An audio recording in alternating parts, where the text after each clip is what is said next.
It is my pleasure to speak about an important topic, which is the assessment and the management of a case of bone disease post-kidney transplantation.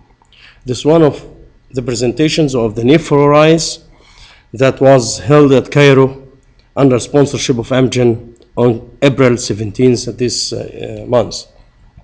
So I start with a case scenario. This is a female patient aged 28 years at the time of presentation to our center.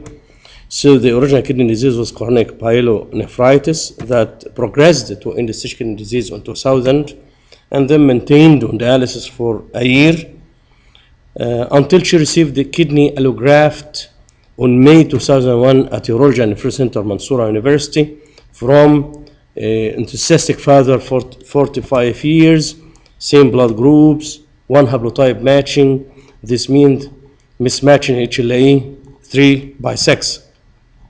The immune suppression protocol used at the time was the traditional triple immune suppressive therapy in the form of prednisolone, cyclosporin, and azathioprine. The patient had smooth post-operative course and was discharged 2 weeks after transplantation with a good graft function, creatinine of 0.7 milligram per deciliter, with normal urine analysis. Cyclosporin was within the therapeutic window. She was hypertensive and controlled on nifedipine and atenolol. 2 months later, she was admitted due to graft dysfunction because creatinine rose from 0.7 to 1.7 milligram per deciliter. Allograft biopsy revealed acute cellular rejection. We applied our traditional protocol in treating cellular rejection, methylprednisolone pulses, 500 milligram daily intravenous infusion for 5 days, and we are lucky because the patient responded well and the rejection was completely reversed. So 6 months later, the patient was presented with pain in the hip that increased with motions. Examination revealed tenderness and limited range of motion. So the patient was subjected to thorough evaluation from the laboratory and radiological point of views. So laboratory investigations revealed normal creatinine and remarkable urine analysis, normal electrolyte and liver function tests. Cholesterol was very high at the time, 220 milligram per deciliter. So I am stressing cholesterol because it is one of the risk factors for a vascular necrosis. Complete blood count revealed hemoglobin 11.5 gram, white cell 5,000, platelet 200,000, cyclosporin within the target 125 nanogram per ml. So plain X-ray revealed nothing. MRI was carried out. This is MRI, different techniques. This T2 because the bladder is full of urine and urine in T2 is hyper intense. This is T1 coronal images, and this is STIR technique. So if you look here to the T1, you find a double line here. So this is encircling necrosis here, and this is the T2. And with fat suppression by this technique, you find the here a lot of fat. The fat appears black with the STIR technique. So this is an early vascular necrosis proved by MRI. The patient was managed with bilateral hip decompression. Prednisolone was reduced to 5 milligram per day, and because of hypercholesterolemia, atorvastatin was added 20 milligram per day. The patient was followed up, and she complained of waxing and waning recurrent hip pains until she was admitted 4 years later because of severe pains and limited motions. The MRI revealed marked progression of the joint affection, sclerosis, and the vascular necrosis advanced, so the decision was to consider bilateral hip replacement. So this case showed the diagnosis of osteonecrosis. Other names for osteonecrosis, we have traumatic and atraumatic. In this scenario, this is atraumatic or aseptic or ischemic vascular necrosis or osteonecrosis. So a lot of causes can lead to osteonecrosis in general. Corticosteroid is very common, especially in women treated with lupus and post-transplantation. Alcohol use is associated with osteonecrosis, especially in men. And you can read all this exhaustive list of causes ending with idiopathic osteonecrosis. The presentations, the patient may present with limping, antalgic gait, a restricted range of motions, tenderness around the bone, joint deformity, and muscle wasting. It's actually very important because it leads to immobilization because of pain, and this is not welcomed by the patient at all.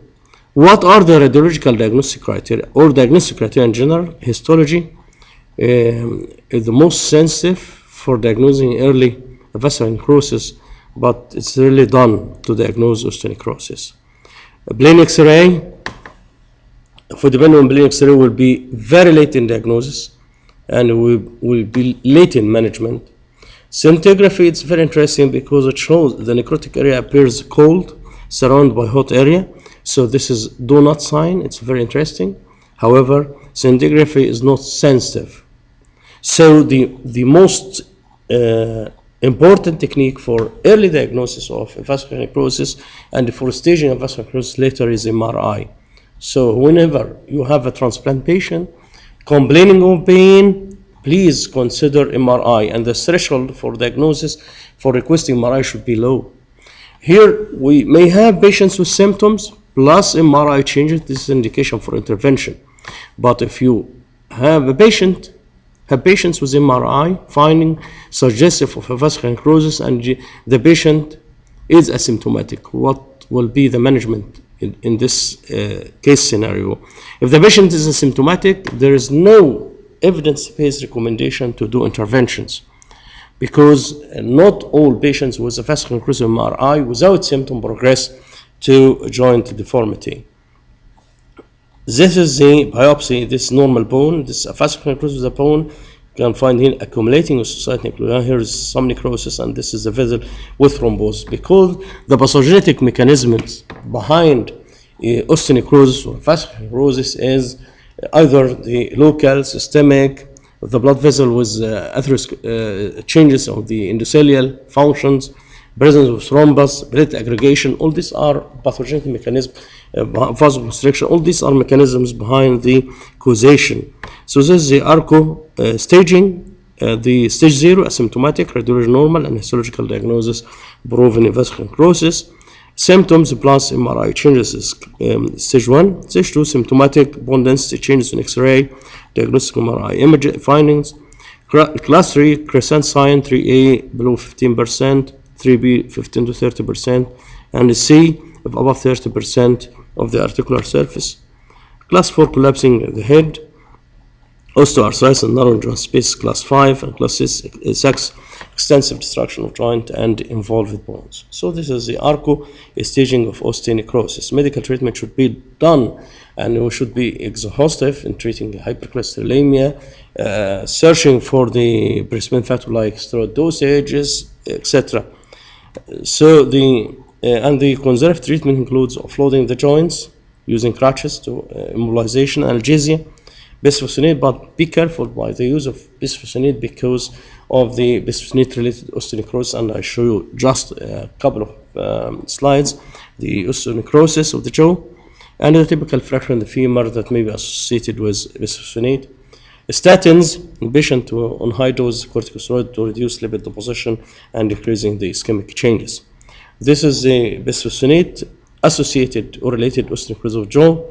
You find this in New England photo, and this is the photo, and this after debridement. So this is bisphosphonate associated with necrosis of the jaw. Be careful because this a new article showing that bisphosphonate with necrosis of the jaw, discussing legal liability from the perspectives of the prescribing physician. So we should be careful. Whenever we prescribe bisphosphonate for a long period of time, we should be careful and explain to the patient that there may be a minor risk for osteonecrosis of the jaw. All these are pathogenic mechanisms behind the osteonecrosis of the jaw that's associated with bisphosphonate. Here you find a lot of changes in osteoblast, and angiogenic proliferation migrations, bacterial infections. So all these can lead to and precipitate osteoporosis of the jaw. Regarding joint preserving procedures, we have cord decompression, vascular fibrosis. Regarding core decompression, at the beginning of the use of this technique, it was used for biopsy to diagnose the osteonecrosis. But the observation was whenever the patient is subjected to this technique for diagnosis, pain release. So after that, they included the core decompression in the management. But the problem is that when you take core from the bone become weak. But in Mansoura, with our orthopedician, the technique was evaluated. After doing this core, the core is reversed upside down and put again in the bone to support the bone.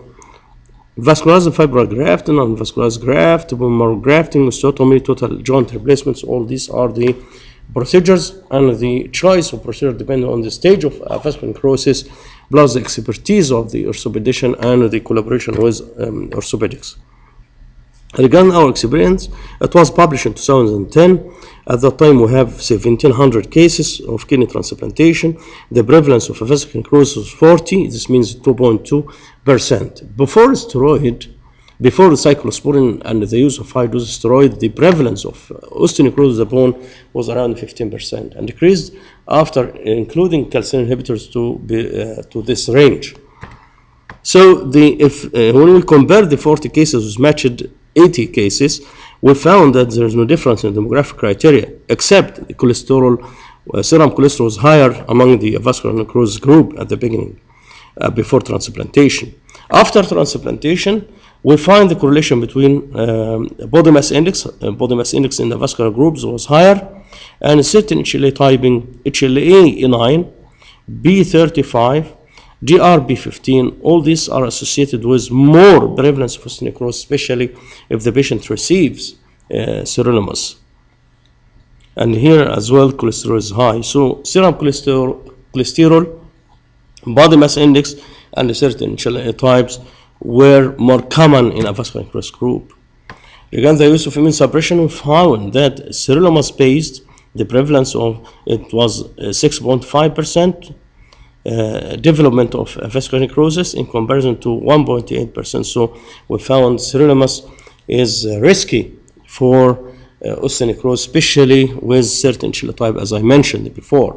We have many studies. This is one of the important studies because it was a randomized study showing the assessing long-term efficacy and safety of calcium inhibitor-free regimen in live donor renal transplant sequence. So this work that was published by Hamdi et al. Showed that if the backbone immune suppression protocol include basiliximab plus steroid sirolimus, and then the patient were either allocated to group A for tacrolimus or group B for MMF. If you look here, you find osteonecrosis more common in the MMF group. The question why?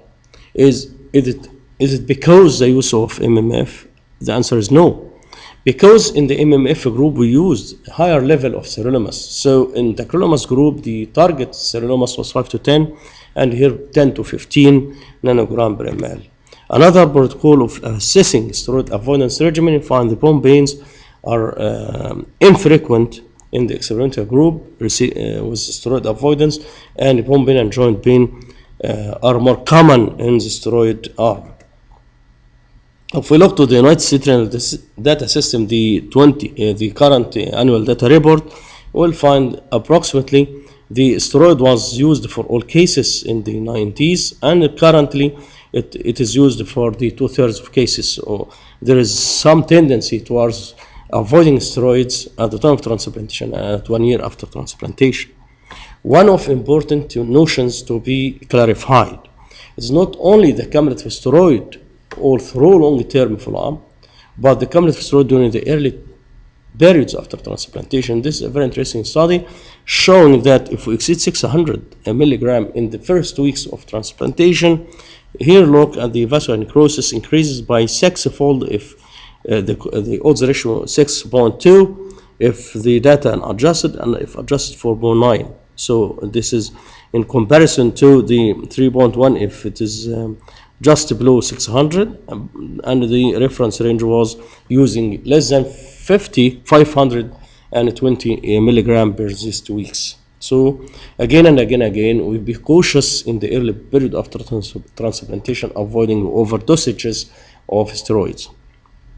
Our cases, in the patients who were treated was core decompression 55%, hip replacement 20%, hip decompression followed by hip replacement after a period 12.5%, and you find small fraction treated conservatively.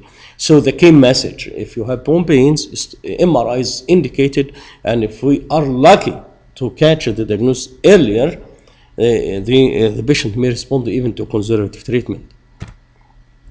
Still, osteonecrosis is very hot, even in preclinical studies. You find this study shown that a stimulation of toll-like receptor increases the vascular necrosis in the patients with steroid that repress the necro factor kappa B. Edaravone, which is a novel free radical scavengers, prevents steroid-induced osteonecrosis in rabbits. Antiplatelet, because it decreases the likelihood of thrombosis in rabbit also, even in the use of stem cells. So a lot of articles still address this issue because it is still very important, because it's associated with comorbidities and morbidity from immobilization. So what is the differential diagnosis of non-traumatic necrosis? Bone marrow edema syndrome and subchondral fractures are the most important. If this is coronal MRI with stir technique, if you look here, this hyperintense lesion, hyperintense status of the neck and head of the femur, denoting in this technique. If you remember, if we use this technique and we find black, it's fat. Here it is white. Hyperintense means edema. So all these are syndromes with edema, edema syndrome, bone bruising, bone marrow lesions, etc. Migrated transient osteoporosis, post-transplant distal limb syndrome. All these are associated with bone marrow edema syndrome. If repair occurs, okay. If repair is inadequate, this may develop to the osteonecrosis, so necessitate follow-up and treatment. Here, this is the syndrome of the post-transplant distal limb syndrome. This is 37 cases out of the case transplant in this center. Approximate the prevalence is 5 point something %. MRI show edema. So the key here is the alkaline phosphatase. So if you have pains plus high alkaline phosphatase, both this syndrome in your mind, MRI is crucial for diagnosis, discriminate between this edema and the osteonecrosis, and usually resolve within a time after analgesia. Other bone disorder after renal transplantation, it was thought that renal transplantation is the solution for bone disorders in CKD and dialysis, but the scenario was not like this. The bone is affected in the transplantation and is very complex and including everything. So here, if you look to this study, although it included few number of patients, hypercalcemia was 40%, hypophosphatemia 26%, hypovitamin D and turnover 48% normal, high 26% and low 26%, low bone volume 63%. So this means that bone is affected in transplantation. Risk factor for bone density loss the risk factors include duration of dialysis, cumulative dose of glucocorticoid, younger age, vitamin D deficiency, function different alleles of vitamin D receptor genes, high and low pre-transplantation BTH levels, body mass index below 23, high serum FGF23. Risk factors for fractures include all this list, and the patient, if the patient has 3 or more of these risk factors, this means that he is in high fracture risk. The KDIGO guidelines included some guidelines towards monitoring of BTH, phosphorus, and calcium among the patients after transplantation. They were classified into the traditional CKD stages, followed by T, it means transplant. So if the patient in each stage, this is the recommendation of the KDIGO guidelines for monitoring. My question now, what about the use of DEXA and biopsy for this class of the patients? I want to just emphasize that DEXA scan is very important, and WHO classification, the definition of osteoporosis depends on DEXA scan, and but this data is originated from postmenopausal women, white women, who cannot extrapolate data from this women to transplanted population. However, if it is better to assess the mineral density by the use of DEXA scan in patients who receive transplant and steroid, and we may repeat it after a while, after a year, and if there is drop more than 5% of the density, it may be prudent to follow DEXA scan every 2 years. Regarding the treatment of osteoporosis and general treatment of osteoporosis, in osteoporosis we have imbalance toward the more activity of osteoclast. So the treatment of osteoporosis depends upon to suppress osteoclast and to release osteoblast. So the osteoclast is targeted by anti-resorptive treatment, including the bisphosphonate. Here I want to emphasize that bisphosphonate is not a good drug for chronic kidney disease and dialysis patient, and even in normal GFR nowadays many authors recommend to use it just for 3 years because of osteonecrosis of the jaw and a typical fracture of the femur. Another important drug, which is drug known as denosumab, which is a humanized and monoclonal antibody. Here the RANKL, it is receptor of activating nucleocappa beta ligand secreted from osteocytes, binds RANK on the osteoclast, then activates osteoclast. When the patient receives denosumab blocks these interactions, lead to inhibition of osteoclast, and this drug is given every 6 months. But we should be cautious because vitamin D and calcium should be within normal range. And another point is there is some case report showing the denosumab may lead to osteonecrosis of the bone. Odanacetib is a blocker for cathepsin K, which is an enzyme that degrades collagen, and it was tested in a study in Japan, and it was proven to be of effect, especially the sustained release form. Here, if we this is the anti-resorptive management. The anabolic management includes anti-sclerostin and teriparatide or parathyroid hormone to release the osteoblast. In transplanted population, here if we withdraw steroids, there was decrease the bone mineral density loss. Vitamin D is important, especially if it's used here. It's used in the standard format. We monitor calcium, phosphorus, and then vitamin D is given for patients receiving steroids.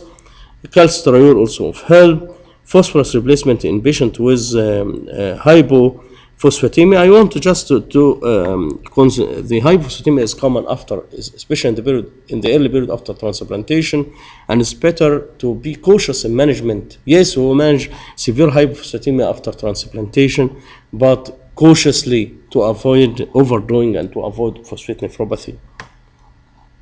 Bisphosphonate, I mentioned the pro and the cons of bisphosphonates. So bisphosphonate target osteoclast. However, it may be associated with problems in the bone, so it is given with some caution.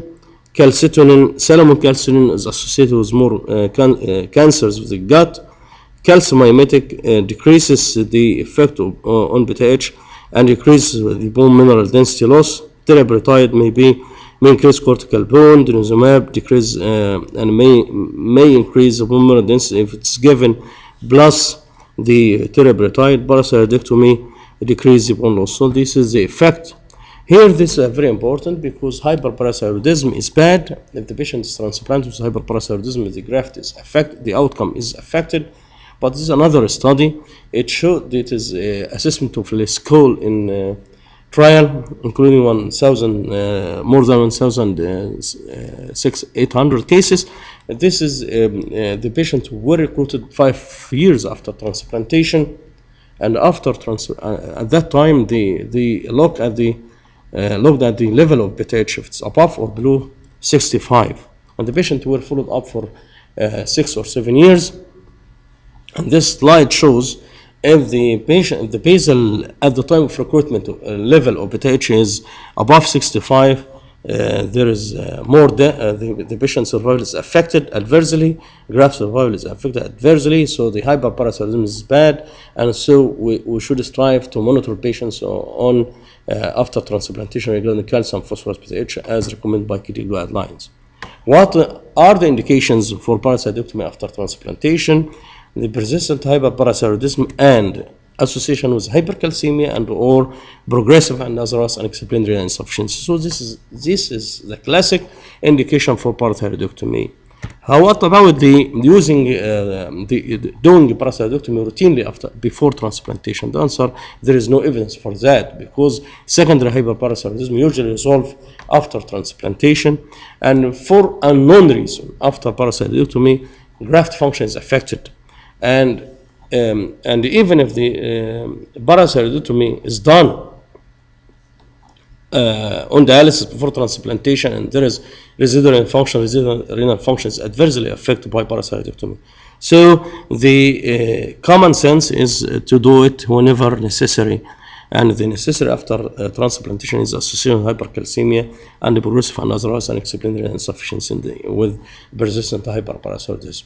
But it is prudent not to transplant patient with severe hyperparathyroidism because it may endanger the graft by phosphate nephropathy. Again and again and again, immunosuppressive and bones, steroid is bad, is not friend, it's fool, because it has systemic effect on osteoclast, and on vascular endothelium, leading to osteoporosis, vascular necrosis, and all these side effects. Cyclosporin also may have some bad effect on the bone. Tacrolimus also may have some bad effect on the bone. mTOR inhibitor, I mentioned them, especially in chelotype. Certain chelotype may be associated with vascular necrosis, but other cerebral mycophenolic acids are friends and no bad effect on bones. Early withdrawal of glucose is well tolerated by kidney transplant recipient without kinesia graft rejection while preserving bone integrity. This study shows. So, and this is a commentary. And here, if we can withdraw steroids, it is better, especially in children, to allow growth and to limit the use and to decrease the dose of steroids in the era of new immunosuppression drugs. This is the last slide. This slide is taken from at the temple of the Colombo, and if we look to this diagram, this is at the Ptolemaic period, 200 BC. All the ancient Egyptian doctors knew well the surgical instruments. This is a blade, male and female catheters, cups, scissors. So I put this slide to say that all the ancient Egyptians were clever in medicine, and we hope that we resume our position, because Egypt deserves a lot, and I am hoping to catch the train. Thank you very much for your attention.